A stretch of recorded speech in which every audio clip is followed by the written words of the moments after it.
So guys, when you found out that you were going to direct Dead Men Tell No Tales, what was your reaction, and what was the first thing you did after hearing the news? It was like, yay! We were thrilled, of course, and then it dawned on us very quickly how huge this is, and it's kind of daunting going into it, but at the same time it's so fun because it's such a rich universe, and it's just great to explore.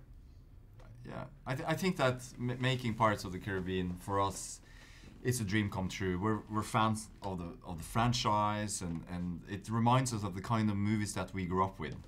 You know, those adventure family movies that inspired us to become filmmakers in the first place when we were kids.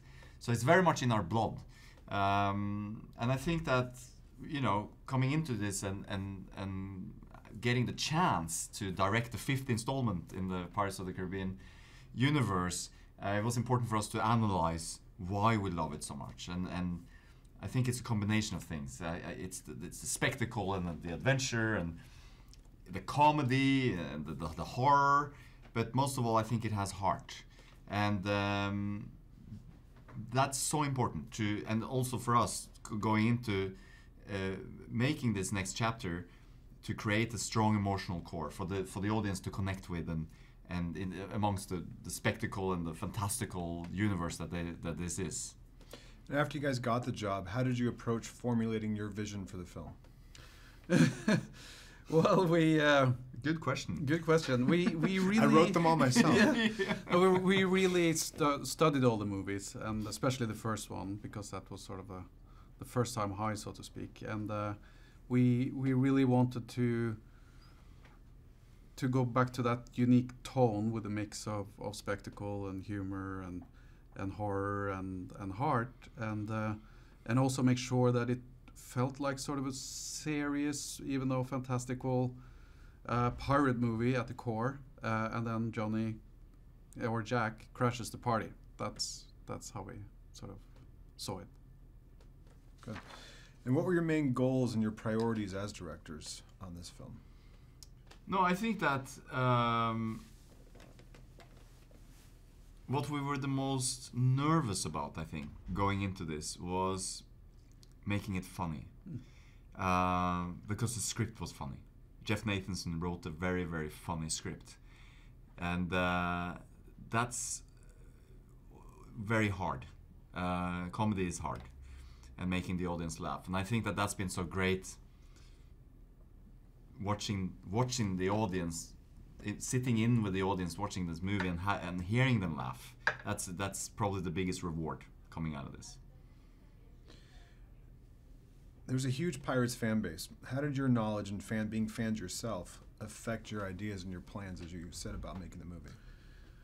Well, yeah, we're fans ourselves, and we just love the characters, and we talked a lot about what we were curious about, and one of the things that we talked a lot about is Jack Sparrow. I mean, we all love him as a character, but he doesn't really have an arc. You know, he at the end of the story he has learned nothing. So how to deal with that? And we figured let's make a backstory. Let's see a little bit about how Jack became Jack Sparrow. So that was one of the things that we brought to it, and we also added then the nemesis to the story to make sure that this time it's personal. And then talking about the practical sets, tell us about the sets, the ships, and the attention to detail brought to you guys as directors, and what was your favorite set and why? Well, I think that Gore Verbinski set that bar very high in creating the first couple of movies in the franchise, and for us it was important to honor that somehow, also in the set pieces and in the fun action sequences that we're putting Jack Sparrow through, and also talking to Johnny Depp about that and his inspiration for Jack Sparrow being Buster Keaton and the Charlie Chaplin movies, and I think what we wanted to do was to take that to the next level. And I must say, probably one of my favorite scenes is the scene where we strap Jack Sparrow to a guillotine and he's about to be executed. And again, that's for us as directors, it's so amazing to have these resources. You know, you can come up with this idea, and then 6 months later, and a couple of $1 million, they built it. You know, and it's there, and Johnny comes out on set, and you know, we strap him in there, and we spin him around, and we get the scene, and it's hilarious. No, and it's I think those are the, you know, proudest moments. And your favorite set? Probably the Silent Mary. I think the Captain Salazar's ship.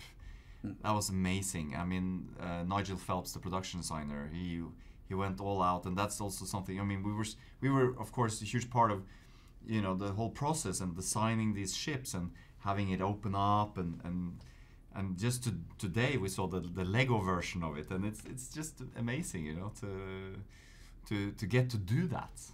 And Silent Mary for you as well, Espen? Yeah, we you know, there are so many great ships in this movie already and in the other films, and we really wanted to make sure that we had a cool one too, and to give it a personality that would suit Salazar. So yeah, we're really proud of the Silent Mary. You guys had a great cast to work with. Tell us the highlights, what they were for you guys in directing the actors. Yeah, no, this franchise has you know, some of the best actors in the world, obviously, with Johnny Depp and Geoffrey Rush, and now we've added Javier Bardem, who's probably well, in our book, the best bad guy out there. He's created some really scary ones before, and we think that he's done it again. Salazar is a really unique character, and it's just amazing to see how he can work and how layered his performance is, because he's so scary and funny, and at the same time he shows his pain that makes you really, in a weird way, feel for him. Yeah, it's just intriguing. Tell us what audiences can expect when they sit down in theaters to watch Dead Men Tell No Tales. Well, I think that they can expect an adventure. You know, it was certainly an adventure for us to make it. I think they will laugh.